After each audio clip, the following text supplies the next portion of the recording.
Alright, Charles Dickens fans.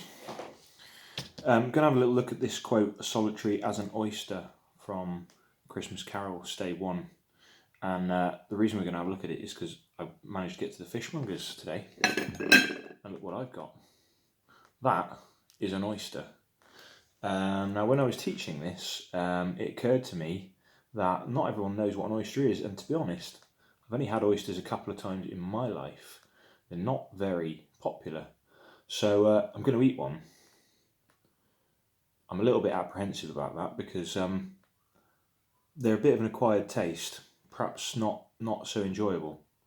But before I do eat it, I want to go through the quote and find out why that's such a good quote and why it's such a useful quote for you if you're going to do an exam answer on Christmas Carol.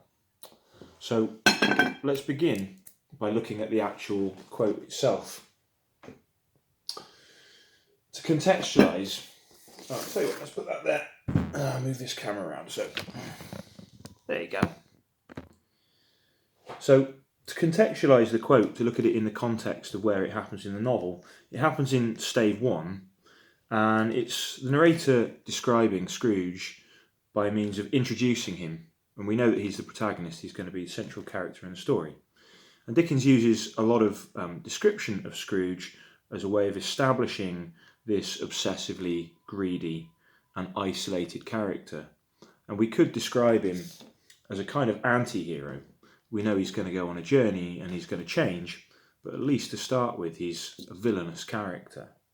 So what makes this, the oyster, such a good simile, such a good piece of descriptive language for him? It's very apt simile. It conveys his harsh exterior.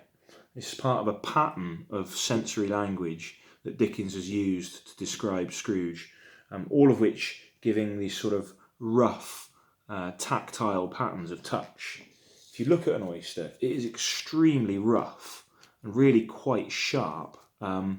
It is horrible, it's grating, it's clutching, it's wrenching, all of that harsh language that's used to describe Dickens. So it's kind of part of a pattern of language, really. Oysters are tightly closed. Within this, as we're going to find out, there's something soft and hopefully really quite tasty. But it's protected and shut up in this shell. So that tightly closed nature of the oyster is a way of representing Scrooge's loneliness and his isolation, the fact that he's closed himself away from society. Oysters are also really difficult to open, as we're probably going to find out shortly. But once you do get them open, if you put the work in, inside they are smooth on the inside, the shell is smooth on the inside, and they're also quite delicious and quite popular. So this, I think, is suggesting the way that Scrooge, once he's opened up to show his true inner nature, we find that it's much nicer than the harsh exterior that he's put on. Let's think quickly about some of the context of this description. These days, oysters get drunk. Well, you do sort of drink them actually, but oysters are normally eaten at banquets or quite posh formal occasions. They usually go with champagne. I haven't got any champagne, sadly, but another day maybe. But back in Charles Dickens's time, oysters were really popular street food. You could buy them on the street. You could buy them in oyster bars. In fact, they used to give them away to people in pubs as a way of people getting in to drink. So they were what you might call a staple part of people's diet. And people would be drinking or eating oysters, every day. So this is a really well understood piece of figurative language that Dickens is using here. They're extremely common and very popular in Victorian London. People liked oysters. Oysters were really, really popular. So this is a simile that Dickens is using that his Victorian readers are going to instantly understand what it means. And it's also significant that oysters were popular and well liked, because I guess Scrooge is going to end up being popular and well liked. Finally, we should always really think about the big picture, about why Dickens is trying to make Scrooge this way, or what Dickens is trying to do. And this is always great to do with Christmas Carol. We know that Dickens is presenting Scrooge as this satirical stereotype. He's an exaggerated version of the greedy Victorian businessman. We can call that a kind of exaggerated caricature, almost like a cartoon character, a kind of a blown up version of the kind of person you might meet in a Victorian society. Now this is supposed to be entertaining, and Scrooge is entertaining. He's so exaggerated, he is entertaining, but it's also, of course, got a strong moral message. And we know that Dickens is trying to change this cruelty and greed in society. So really, the whole simile of as solitary as an oyster is a way of Dickens trying to present how greed leads to misery, and that his readers should really consider changing their ways if they're like Scrooge.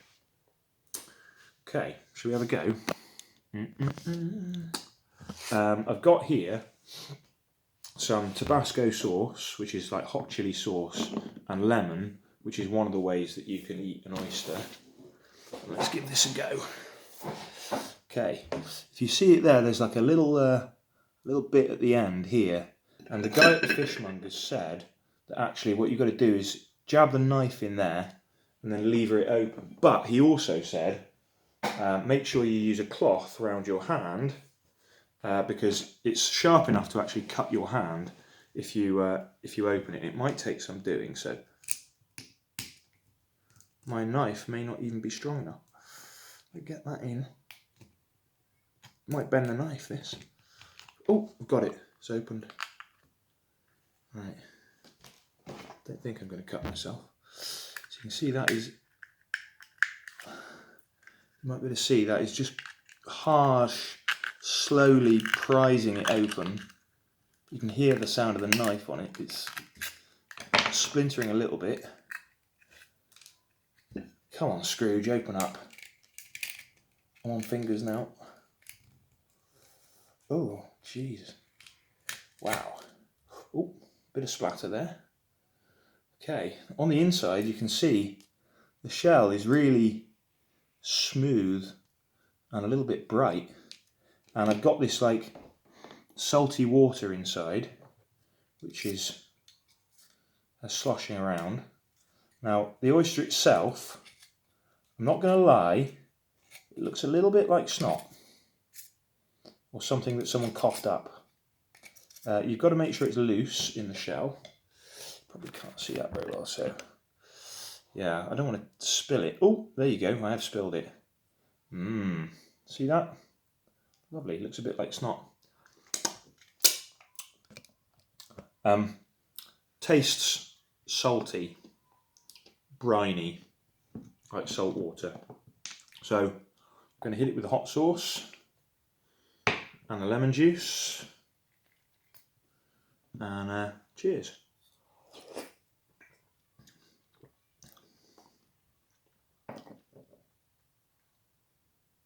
Got a bit of shell in there. Well,